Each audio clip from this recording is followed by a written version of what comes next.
Make sure the tie is. You're on live. Okay. By the way, it's pretty freaky. It's funny, you know, like when you're on live, because everything is being recorded, and be careful what you say. All right, so have it running in the background at events. You should probably tell people, by the way. Well, why? Because people don't. It was running at the gala, and nobody knew. It was like Gala. Oh, apparently words were exchanged. Oh, yeah. Ooh, okay. Okay, the cover. I see what you're saying. Okay, so I want everyone here at the table that's not Israeli to tell me if you know who Ilan Ramon, may his memory be blessed, was. That already gives you a hint. Yes. Jessica, tell us about Ilan Ramon. He was an astronaut that died in space, and he took a tour out there. No. Close? Sidur. Yes. But he took a whole scroll. Could be he took a scroll too, but he didn't die in space. He died upon re-entry to the Earth's atmosphere. I remember I was in 8th grade. Yeah, it was called the Columbia, and they had a video. That showed it, and it was so tragic. You see it blowing up in flames as it's coming in. Continue. That's it. That's all you know. Okay. So actually, his son also ironically died in an airplane incident. He was a pilot in the Army and in the Air Force. And I don't know if it was vertigo or if it was something wrong with the plane, but it was very tragic. A couple of years later, his son died. Huh? Plane issue. Okay. So he was actually one of the pilots that blew up the Iran nuclear reactor back in the 1980s. So it was very, very sad when this happened. Now, either way, look at the heart of a Jew. This Ilan Ramon, okay, has the heart to ask his local rabbi. Yes, there was a rabbi near Cape Canaveral. I don't even know if that's how you pronounce it. And the rabbi, he asked the rabbi, here I am.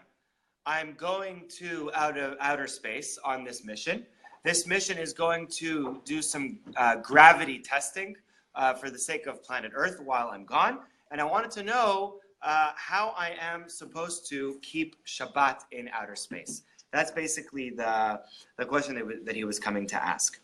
So before we begin, the question is like this. What potentially could be the issues with having Shabbat in outer space? Like all this fire. Huh? Sundown. Sundown. Okay. What do you mean, sundown? So you're in space, you're not on Earth anymore. So when the Earth rotates, you get night and day. Okay, very good. So what's unique about Shabbat? Shabbat is about a 25-hour period of time. It starts Friday evening and it ends Saturday evening. What are our nights and days determined by? By the sun, right? It's a 24-hour period, and that is all true from the vantage point of the Earth. This satellite, okay, did 90-minute circles around planet Earth. So in like a few minutes, Shabbat that means can that memeans that every single hour and a half there was a sunrise, there was a sunset. Every 24-hour period, there's a Shabbat. Anybody good in math over here? If 1.5 hours, if 90 minutes is a day, then how many Shabbats are you going to have in a 24-hour period? Right? At least 2 Shabbats, if I'm correct, right? If you round it off, it's about every 9 hours or so is the seventh circle, right? And that's in a 24-hour period, right? No, it's just the Earth's blocking the sun. It's not the same thing as when we have day and night on Earth. No. That's because the Earth spins on its axis, which means the sun moves across the sky. But if you're correct a satellite, then the Earth's getting in the way. So it's not really sunrise and sunset. That's true. That is true. There's something in the way. That is true. If there's an eclipse here, we don't call it a new day. That's a very smart point, Svi. I want you to know that when I was preparing this class, I was like, please nobody ask that. It's a really good question. You hear what he's asking? Svi's asking an amazing question. Svi is asking, don't worry, Svi, you're okay, right? He's asking that, 1 second, this satellite is not, how can you compare the satellite to Earth? The Earth's version of a sunrise and sunset is itself turning, but the satellite is not itself turning. right? The satellite is going around the earth. But the truth is that from a halachic perspective, that which determines Shabbat observance and so many other mitzvot, for example, can anybody think of any other mitzvah in Judaism that is time-bound, that's connected? Okay, tefillin. Huh? Kriyat Shema. We have a biblical commandment to say the Shema twice a day. It says in the Torah, B'shachbecha uvkumecha, when you lie down and when you wake up. What does it mean when you lie down? So according to the halacha, when you lie down, really, there's a couple opinions on the matter, but the Shulchan Aruch says from nightfall until sunrise, until daybreak. So he'd be doing that all day then. So it's ridiculous, right? No, the person's once like, you start the Kriyat Shema, you're already Shema. not allowed to say it anymore. Right? So it would make life very, very difficult. What's a person to do? Alternative number 2. Maybe I'm going to throw this at you, and I want to hear what all of you have to say. Maybe mitzvah observance is only on planet Earth. Does that make sense? No. And if you watch Interstellar? Maybe for the positive commandments. Huh? Actually, I think I got to answer. Yes, For Chaim. example, if they would lock you in a room with no windows, But you so still you have don't know. no idea what time it is. So you know only the time from the moment you got into the room till the moment you get out. You can count the days and the hours. So Wow. The same. You're saying like a Gemara that we're about to say. Chaim. Yeah, That's so- amazing. You basically you're not obligated to the rules of Earth. You're obligated to the rules of that room. So you are still saying that you are tied to your location. Yeah. Now, does it make sense that a person shouldn't have a mitzvah requirement just because they're not on planet Earth? No, but I Huh? He's right. There's an opinion that says that mitzvot are only true when performed in Israel, and that any mitzvah that's done outside Israel is practice. Really? Yes, Tzvi, are you about to ask another? And I'm just confused because the Torah was given outside of Israel. That's but I right. still don't know. So they told, okay, here's what you have to do, but Wait, you don't wait, need to wait. until you get to The Israel. Torah was given on Mount Sinai. Sinai is part of Israel. No. It's not. They It's weren't. not. It's in Israel. Sinai is not in Right Israel. now, it's not in Israel. Also in those days it was in Israel, and that's why the You know, it was Torah part of given Israel in when the Sinai. state of Israel conquered the Sinai Peninsula. Right. Assuming the Sinai was in the Sinai Peninsula, which I think it was. So that's another question we're going to, yes, Jessica. Also, I mean, if it would make sense to go only by the room metaphor, the opposite could be true, where if an astronaut's going into space, we can use Earth, time, rules, and bounds and apply them over there. So we could calculate mathematically, Very okay, good. what is the 7th day after 24-hour periods each day, and calculate what that would be in the rotation around Very the sun, good. and then respect the actual 24-hour Shabbat of Earth Wow. while they're rotating in space. But you'd have to Wow. pick a reference point to Okay, start so that. let me ask you No, a that question. is Wherever you mathematically. No, but you have to pick like Houston Wait, or no, Atlanta. No, you don't. It's wherever you're up. No, Uzbekistan. No. What I And mean it's is, Shabbat in it's Uzbekistan. no. No. The light and day up there would be irrelevant. You're just going to the clock of Earth. But yes, but you have Yeah, to but Earth pick has where. a time zone. We have Where time you zones, get so you gotta pick a time Oh, zone. okay. The If time you're zone from where you're Orthodox, coming. You're not allowed to go to space. From I'm gonna bring Florida, it to Florida, You're not allowed. I'm gonna bring it to Because you I'm need gonna to- go crazy. Yeah, Okay, because you're so not allowed. I guess You you go could say only because to you enjoy. could start from Florida because they're leaving But they Florida. start in Florida and then they cross over to Houston. But it doesn't matter once you're already up there. Yeah. Let me see what Marsha wrote. If Mount Sinai was in Israel when we got the Torah, then Moshe was in Israel, which we know he wasn't. Very good point, Marsha. Oh, Right? Yeah. Marsha was saying how part of, she's watching the class, Marsha Schwartz. Moses' punishment was that he was unable to go into Israel for hitting the rock. So he received the Torah. That's so smart. That was after, I mean, she's right, but that was after they got the Torah anyway, hitting the rock. Is that true? Yeah, No. They got the well, Moshe gave the Torah when he died. The luchot were given, the tablets were given at Mount Sinai, and everything is derived from the luchot, meaning all the entirety of the Torah exists in its source through the Ten Commandments. But let's hold on to that for a second. So that was question number 1. So I want to share with you a very brief piece of Talmud, okay? The Gemara says like this: what happens if a person is traveling in a desert and he doesn't know when it's Shabbat? This is kind of like the case that Chaim brought, okay? A person is traveling, let's say he's in the Sahara Desert on some expedition, and all of a sudden, his watch loses battery, he's a little dehydrated, he's disoriented, and now he doesn't know what day of the week it is. So what does he do? This is a serious question because we're not just talking about Shabbat. Shabbat is a biblical commandment. It's very strict situation here. If a person violates the Shabbat, then it's heavy duty. Yes, Shimon. I have a question. Let's say, it's got to do with what we're talking about now, but let's say somebody buys tefillin, and he doesn't know that the tefillin is not kosher. Let's say that tefillin got wet or whatever, and one letter got erased, and he puts the tefillin on every morning. Will he get the sachar from Hashem? Where? Even In though space, the you mean? tefillin. No, I'm talking about here. What, for wearing tefillin? Yeah, but the tefillin is not kosher. Oh, tefillin's not kosher? Yeah, but he It's doesn't not? know. He thinks it's kosher. Right. So that's the point, Right, that right. you get the sachar by Right. God, no matter even Right. if it's... You probably get some schar, but No, you there don't get is the an same argument. schar. Why? But There is a big argument in Psachim. I remember that. Yeah. That they argue what is the mitzvah, the aiming to do the mitzvah, or the action itself. The conclusion, This but is it was in exactly my the root thing. exam like 10 years ago, so I don't, more than 10 years ago, so I don't really remember that. No, you get But I sachar on the think it ishtadlut, but you don't Only get the the action mitzvah. itself. The mitzvah you Only don't the get. action No, no, no. itself give you the sachar, not the...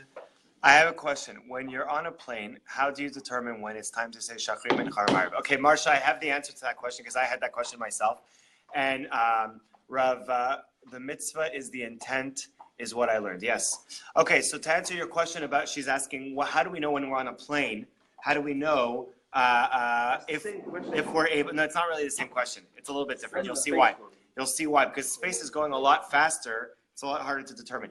On a plane, Rav Berkowitz says that it goes according to the exact land that you are hovering above. What that means is people very often make a mistake. If any of you have ever been on El Al, Ori, I'm sure this has happened to you. Slicha, shachrit, minyan, lachora, right? Anybody join a prayer service in the back of the plane, and you're thinking like, just leave me alone, Now, you look outside the plane, and it looks like it's light outside, but in reality, if you were to dive down to the ground below the plane, it could very well still be dark. And you're not halachically allowed to wear tefillin if it's still dark. Yes, Ori? Don't you do it according to the times that they do, like morning? So so that's the thing. If I'm above New York at, let's say, 5 a.m., and the time that the sun goes up from New York's perspective is 6 a.m., then even if I can see light from the sky, even if I'm above New York and I see light in the sky because of how high I am, I'm not allowed to pray. So how do you Because in New York you won't see How do you plan for sun. it ahead of time? You need to be you need to be 100% sure, and you can really tell. There's a big difference between just seeing the lit sky out that you could tell is like early morning, and seeing the sun. The safest, best, in my opinion, is if you can actually see the sun. If you can see the sun, you're Yeah, but how do you know Even if what's you're the in the time plane? right above you? I told you in a plane. But Just, yeah. but they do it according to the location they're flying to. Who does that? No, halachically, no. That doesn't make sense because if I'm The airlines will do, let's say, they'll be like, okay, at 6 p.m. It could be 6 p.m. It could be 6 a.m. in New York, but 6 p.m. in Israel. right. But they still do 6 p.m. in Israel. The plane itself, so you'll get dinner at 6 p.m. I don't know. That's So that's not you with go prayer though. according to the time that you departure. Okay. Well, if Well, I you're on don't- top of a mountain, Yes. you see the sunrise before you do at the bottom of the mountain. I think it goes by the. But I don't think I remember that I remember they're asking. giving you What? that information. They You give can you be the at top time of that the it mountain is and in be higher the than you could be landing in some place planes. and the time Right. that it is in the departuring place, but it doesn't give you the time that it is. You're going back and Well, I'll tell you the answer to that. When we were on Masada, It's not that high. it's pretty high. Masada's pretty high. As soon as we saw the sun, we davened. Okay, let me just go through this quickly, okay? So a person's in the desert. He's traveling in the desert. He has no idea which day of the week it is. What's his problem? He wants to know when it's Shabbat. He doesn't want to do malacha, to do creative activity on Shabbat. So the Gemara says like this. What does he have to do? he has to count 6 days forward and then keep that 7th day to be Shabbat. That's the first opinion. The second opinion says, no, the first day you realize that you're confused, you decide that day is going to be Shabbat, and then you count 6 weekdays. The question then is, what are they arguing on, these two opinions? Why are they arguing with each other? What? Points of reference. Points of reference, okay. Why are they arguing? How come one person says you first count 6 days and then you keep Shabbat, and the other opinion says, no, you keep Shabbat and then you count 6 days? Why is there this machloket, this argument? It's like the same machloket as what comes first, the egg or the chicken.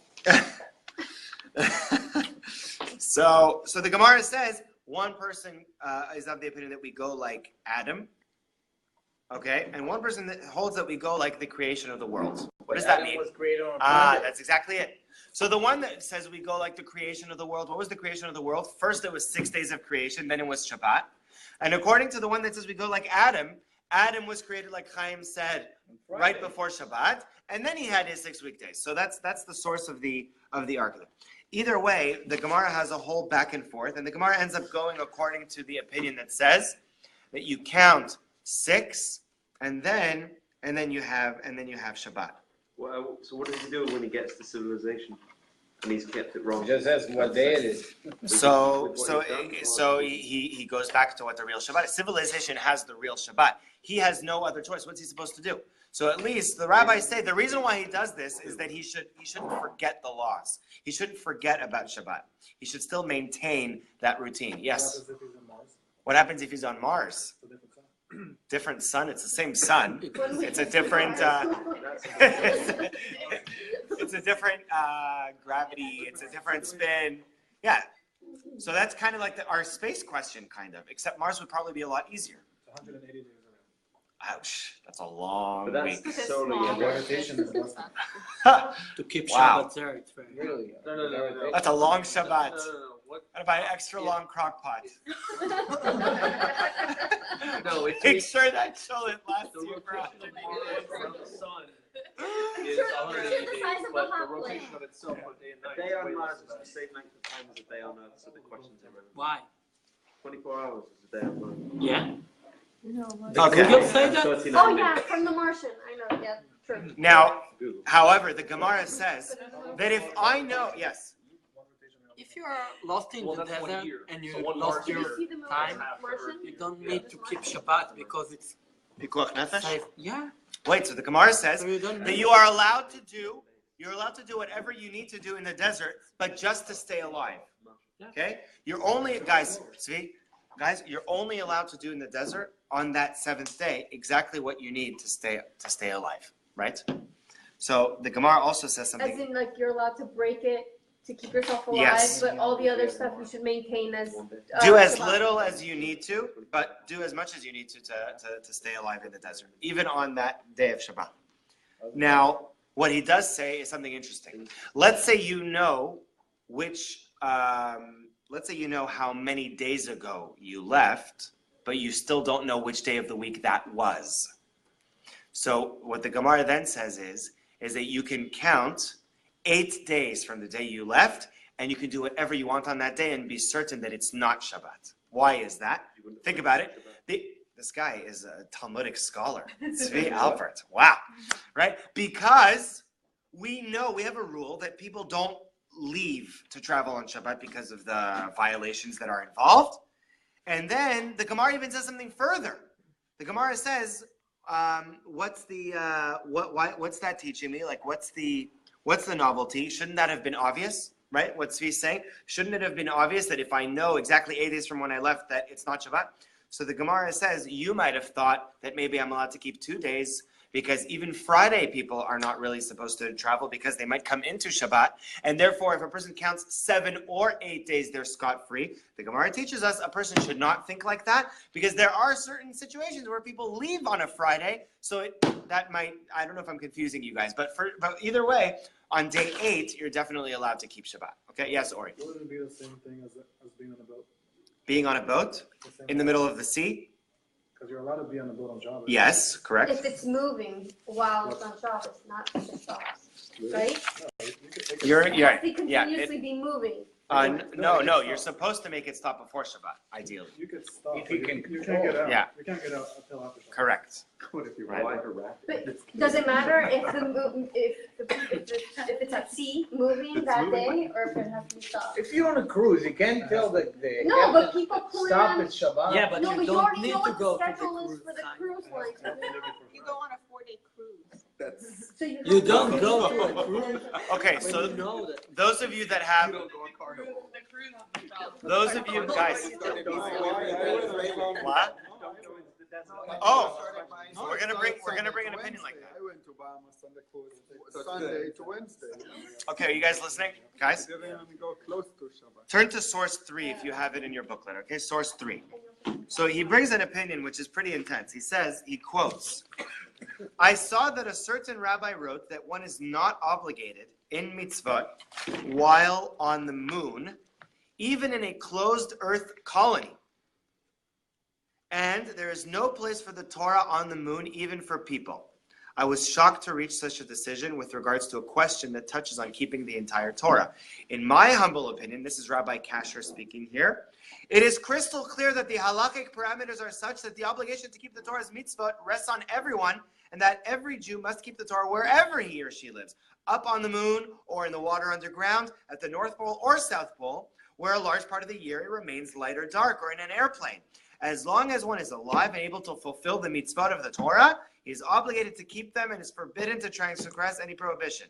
If it is beyond his control, the merciful God absolves him, but it is not clear. But when it is not clearly beyond his control, he has to keep them. There's no place where a Jew could become absolved from the Torah's mitzvot. So this is a pretty intense essay over here. He's bringing a first opinion that says that the Torah was intended to be fulfilled on planet Earth, and that if you're out of planet Earth, you're out of the equation, and you are free, right? That would mean that in space, you don't have to worry about Shabbat, you don't have to worry about Tefillin, you don't have to worry about Shema. But then he argues and he says that doesn't make sense. It can't be. We have a Torah. It can't be. There is an opinion that one of you guys touched upon. His name is Rabbi Moshe Sternbach, and he actually says that for this reason, a person shouldn't go to a place where their observance is going to be compromised, because that must mean that they are not meant to be in those places. Remember, going with the philosophy that we have a Torah, we have mitzvot, our purpose in life is to connect to God by doing mitzvot. So going to space, going to, I don't know, a desert, going on a satellite, if that makes mitzvah observance impossible, then Rabbi Sternbach wants to say, shouldn't be going. You shouldn't put your לא תעמיד אדם בפני ניסיון. Right. Put yourself in a compromising situation. מה פיקוח נפש? Somebody's been watching Interstellar. But like, I mean, What if it's you have to, but once you've left, you still. I have a better question. What about science? Science is saving lives. What about the search for, What? I mean, how many astronauts do we have? Not a jillion. We don't breed lawyers. Right. And we as in I would, that's what I would. And sometimes it's their miss, Right. Well, that's why not everybody goes with this opinion. Not everybody goes with the opinion. What? Do you think the reason he was killed was a punishment or something? Who? Ilan Ramon? Yeah. It's hard to say. We I don't heard know. some people say it. I don't know. It's really. You can say what God. It's hard to say. It's hard to say why people get killed like that. It's very hard to say. It's definitely a difficult thing that happened to him and his family. His son also died. What's it called? So that's the same thing is true with going to Hawaii. Why? Because Hawaii is right on the line that divides the Pacific and the Indian, right? So that's why it's not clear which day Hawaii goes by. So I asked Rabbi Mastery, how do you keep Shabbat in Hawaii? And Rabbi Mastery said that you keep the International Saturday biblically, and you also have to keep Sunday rabbinically. That means you're only you have to keep it midirabanan. You have to keep it rabbinically. You're not allowed to do rabbinical prohibitions. Okay, Arctic and Antarctic. the North and South Pole. What's the issue with that? The issue with that is that there are certain times in the day where either you have no light, and you have certain times of day where you have no sundown. So it's like an endless day. When does Shabbat begin? And if Shabbat begins, and then you have, for example, at the very beginning of the season, the sun comes up. The sun will come up tomorrow, right? The sun goes up, and then you have like 180 days. You have 180 days of just sunlight. That's a long Shabbat. Heck yeah. Heck yeah, right, Chaim? You need to hope that it will not be on Shabbat. It's only one day. Right.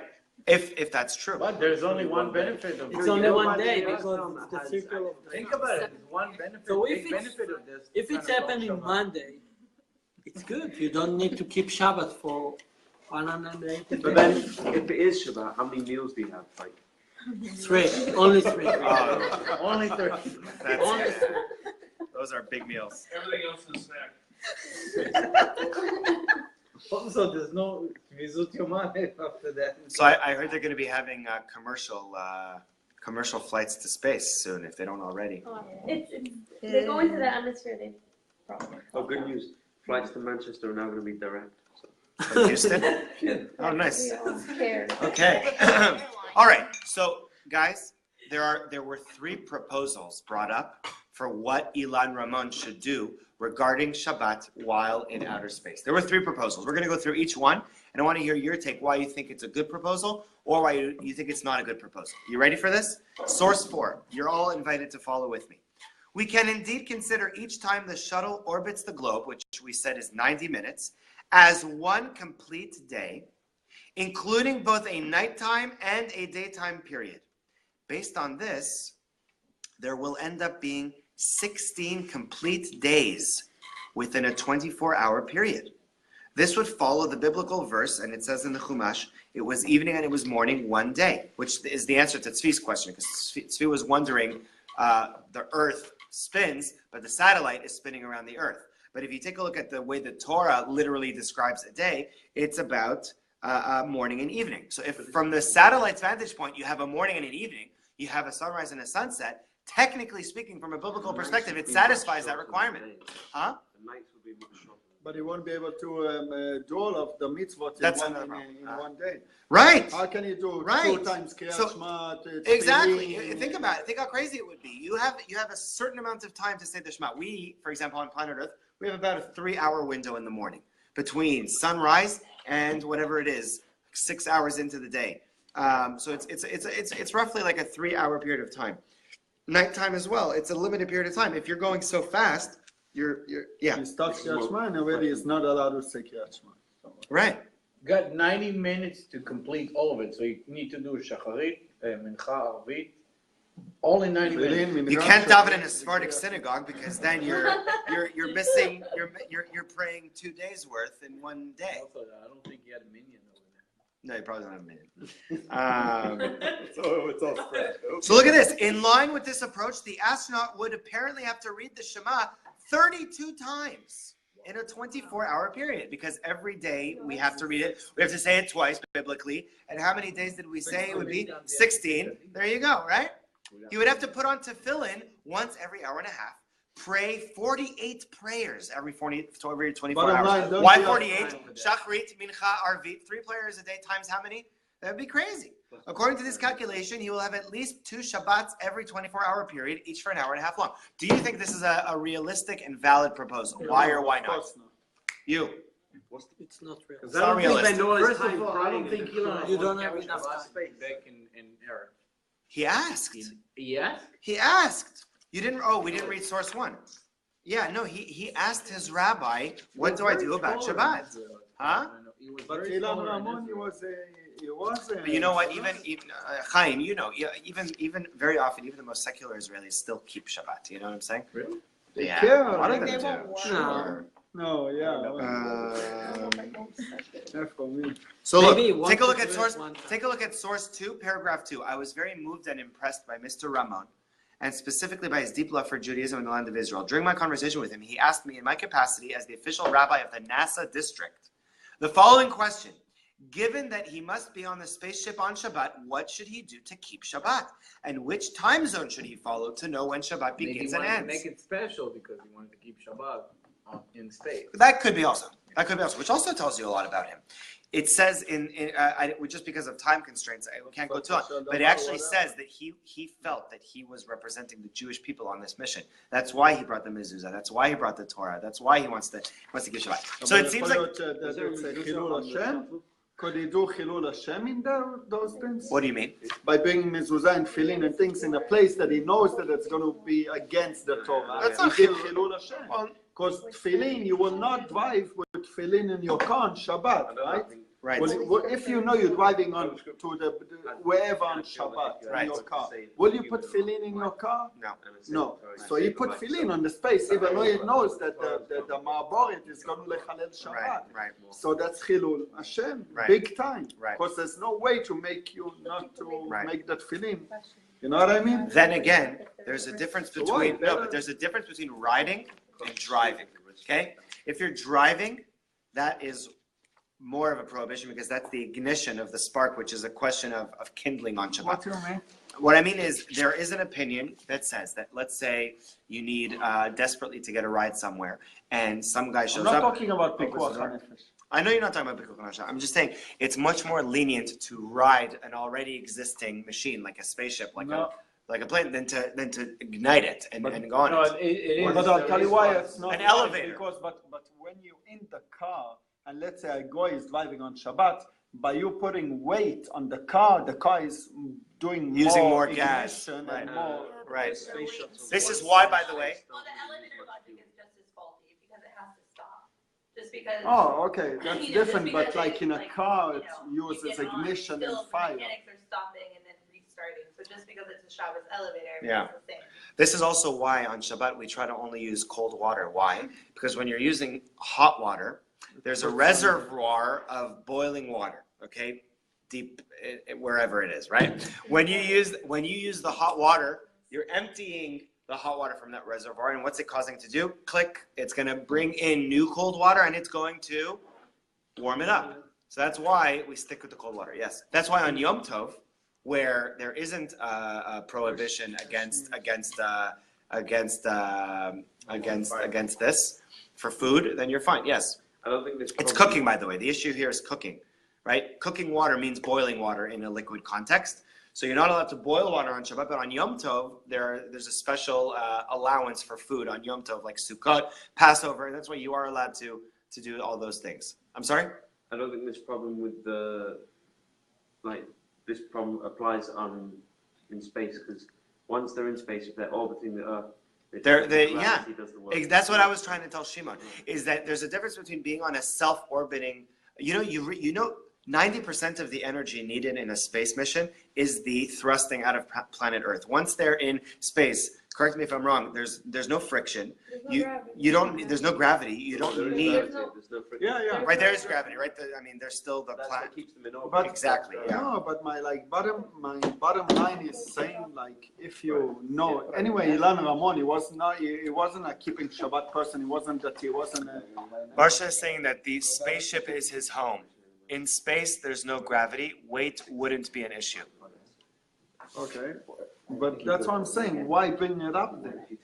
Then why bring that up? Why try to bring tefillin if Ilan Ramon wasn't a keeping Shabbat person in his home with his wife and his children? He never kept Well, what do you Shabbat. mean? Well, first of all, I have to cut you off there, okay? Just because a person is not fully observant, that doesn't mean that they don't have an appreciation and a connection to certain mitzvah. He can do avera.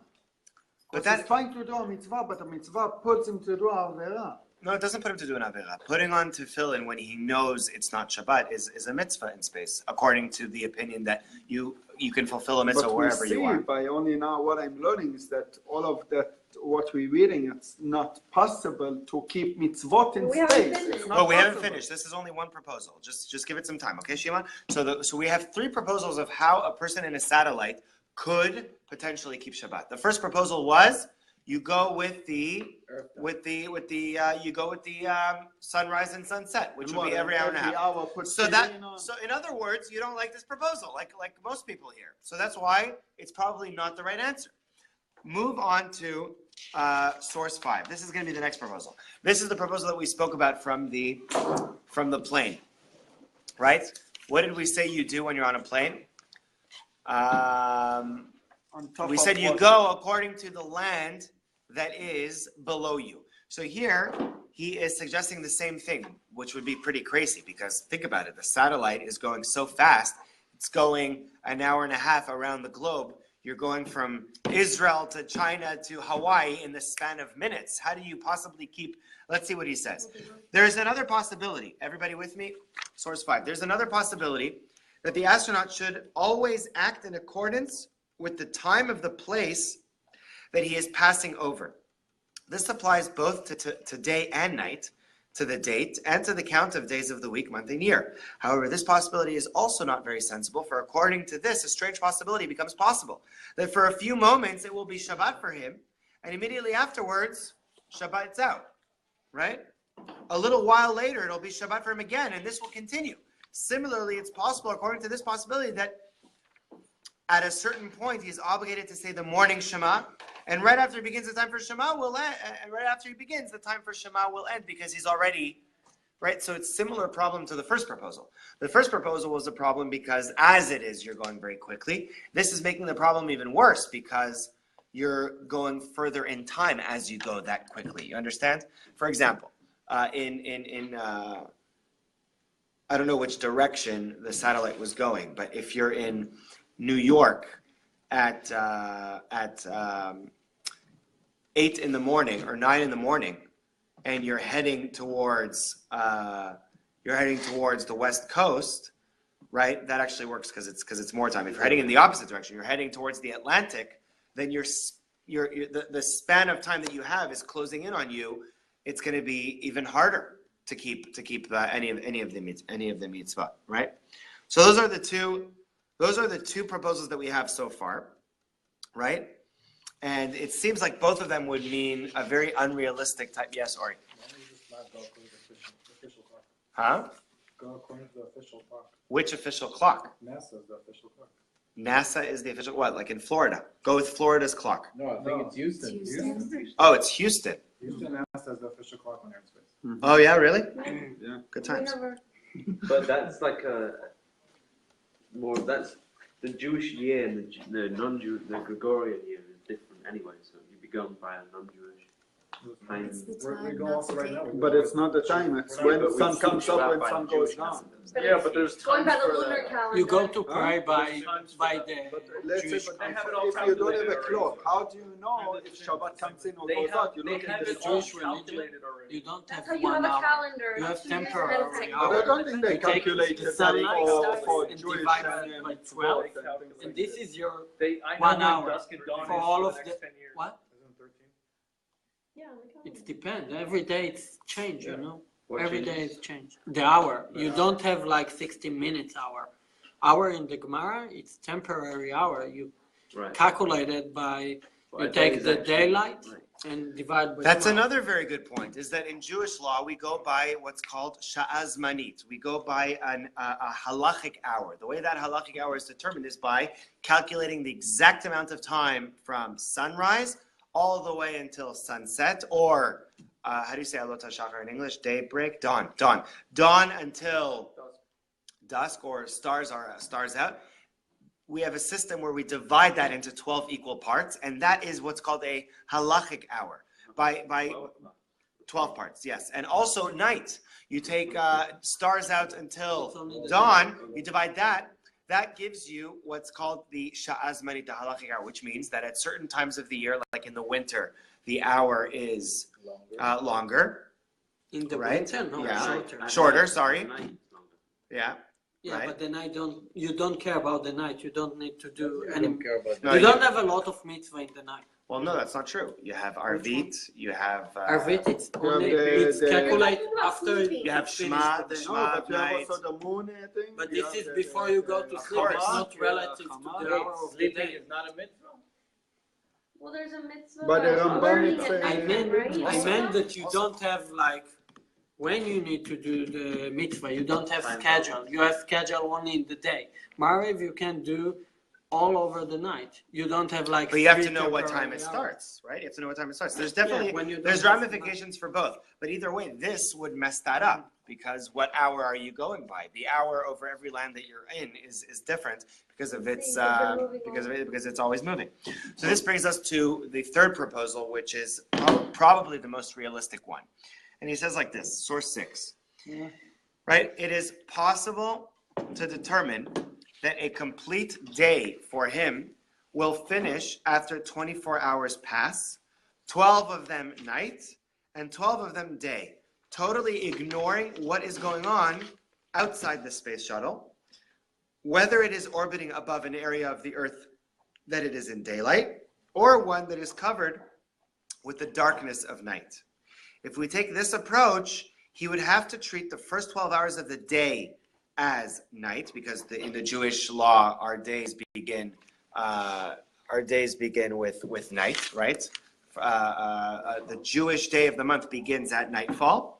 Okay, right? You understood that? Yeah. Right. Shabbat. With all the mitzvot and obligations that go along with it, and the 12 hours that follow as daytime, with all the mitzvot and obligations that follow. He will then apply this calculation to counting the days that pass and to keeping all the rules and mitzvot of the Torah, whether they are leniencies or stringencies.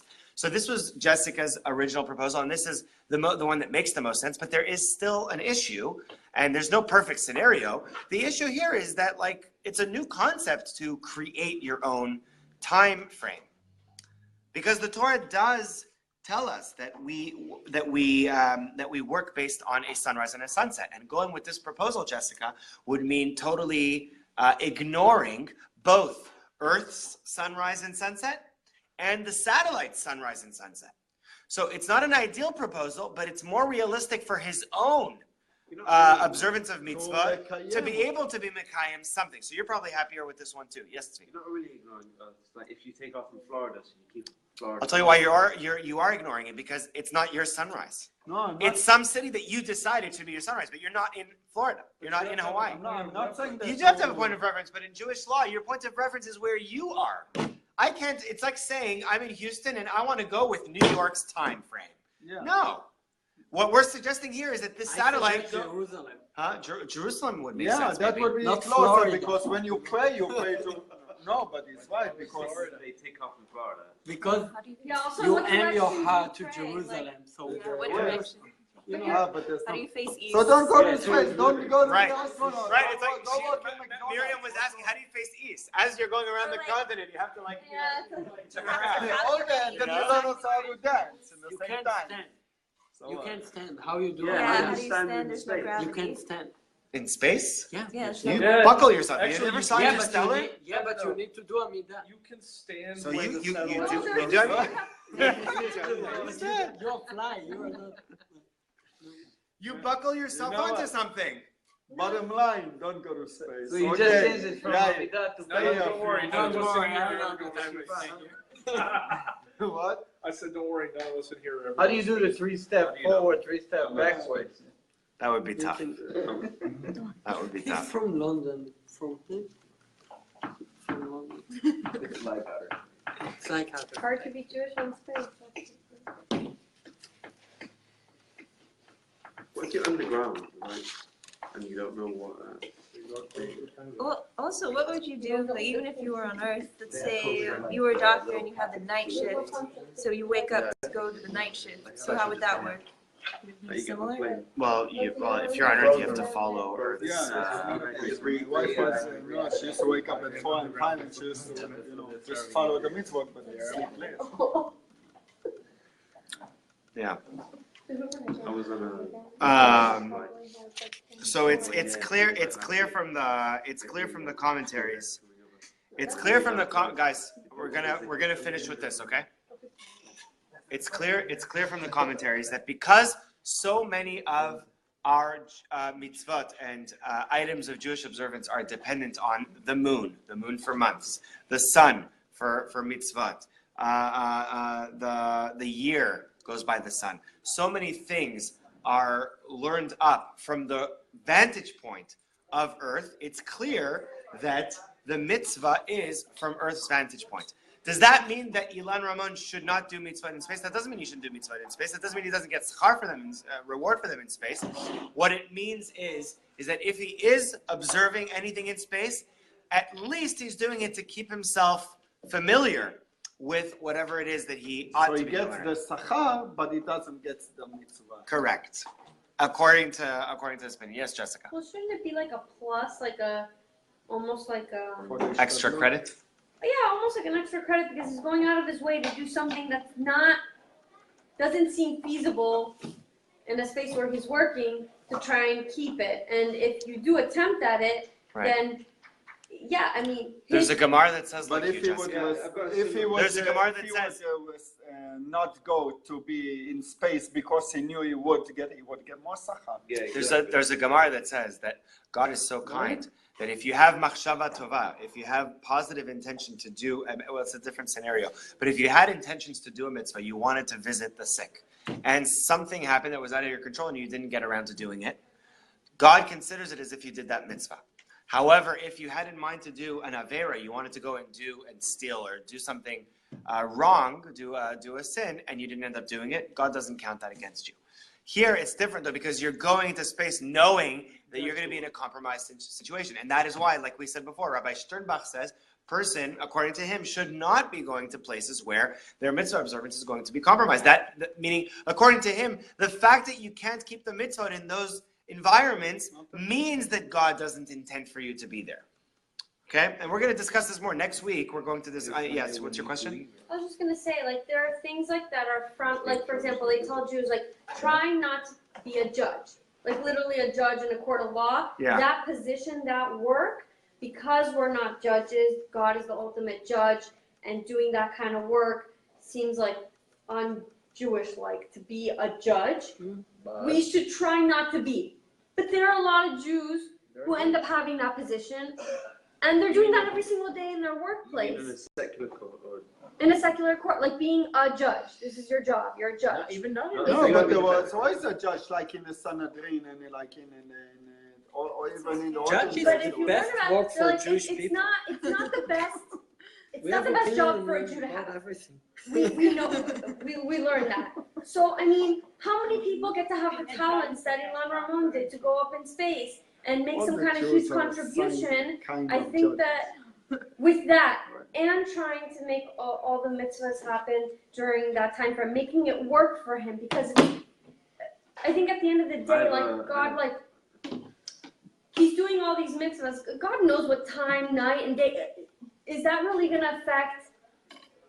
I feel like there's a bigger thing. I think there's a bigger thing at play here when someone's trying to go out there, do their job, do the right thing, and then go the extra mile and say, I'm going to go and try to keep all the observances of Shabbat. It's not an ideal situation, but I feel like it needs to be credited as equal as if they were doing it. I think that's what Shimon was saying. He gets credit. He probably gets sachar. It's definitely good intent. There are rules, though. God created a world where our mitzvot are dependent on certain factors. I challenge that with the thought that if God created everything and we know where everything's going to lead and we know that the technologies led us to be able to get out in space in the first place, then what? Are we supposed to think that only the goyim are meant to do that? No, not necessarily. Kind of. Well, according to one opinion, yes. According to one opinion, it means that you shouldn't be going to those places. Yes, yes. The answer is yes, according to one opinion. Yeah. According to other opinions, you have to keep the mitzvah. Worst case scenario, you get credit for the fact that you are not familiarizing yourself with the mitzvah. You're keeping yourself practiced in its observance. Yes, that's worst case scenario, is that you're doing the good that you're doing is that you're keeping yourself knowledgeable about those mitzvot that you're supposed to do. Best case scenario is there are certain mitzvot that if you follow one of those three proposals that we mentioned, you actually fulfill it according to halacha. But it doesn't seem easy, according to the Torah's halachic guidelines of time-bound mitzvah. It doesn't seem like it's very fulfillable from orbiting space, from orbiting the earth to fulfill any of these. So it's a toughie. I have one last thing to say. Yes. It's like it says, "V'shamartem al nafshotechem," like you would keep your, don't do dangerous things. You can ride motorcycles when not protected, and then, because God says protect your, not souls, nafshotechem is your life. No, יש נפש, יש נשמה. נשמה is Right. soul. נפש is, in English, what? Life. It's a different level. Wait, no. So when it says, so you have ושמרתם על נפשותיכם, and you have שמרתם על נשמותיכם. So don't put yourself in a place that you think you can ruin your neshama. So going to space, you know, because you might ruin your neshama, like you know what I mean? That's not the best place. I just feel like he should get credit for doing all. I'm things sure. that he No, When it will be relevant, the rabbi will decide on something. It's like using the electricity. You know, when the electricity was new, nobody can use electricity in timer like we do on Shabbat and do everything. So the rabbi come together and decide something, and this is the halacha. When it will be more common, the rabbi will decide something, and God give us the Torah to decide what is the halacha. This is what we do. And This is what we do. will This happen. is typical of halachic analysis. We have scenarios that come up that have never come up before. What do? The only thing we can do is take a look at anything in the Torah that could give us a hint as to what the principle would be that we could apply to this scenario. Many of you have been to my conjoined twins dilemma class. Where does the Torah talk about operating on a baby with two heads? Right? The answer is, what is going on when you're operating with a baby with two heads? You're killing one to save the other. Well, what does the Torah say about killing one to save the other? So there's a lot of different back and forth, right? It goes deep. Yeah, it goes deep. Yes, Tzvi. Just and then Like to Gemara, Jessica's that's point Gemara. about they're doing good things in space. God told Abraham that his descendants would be slaves. He didn't say which nation was going to do it. The Egyptians did it, and they were punished for it. You can ask, why were they punished when they were just fulfilling the prophecy? Well, it didn't have to be them. Who said they punished? No, they got the plagues. They suffered. Yeah, but But So Tzvi, honestly, it's not it just doesn't have it's to not be just us that. that go into Tzvi, but space and fix our right, problems. Tzvi, it's not just that it didn't have to be them. It also didn't have to be done so harshly. Well, there's You know that what I as mean? well, but That's like, another I'm shot. just saying, like, Yeah, אבל yes, הקשה someone has to go into space, but it doesn't have to be us. yeah, that's another perspective. That's what troubles Yeah. me. I'm just gonna cut the live feed. Thank you everyone for joining us online. We're really happy that you joined us. Everybody want to say hi over there?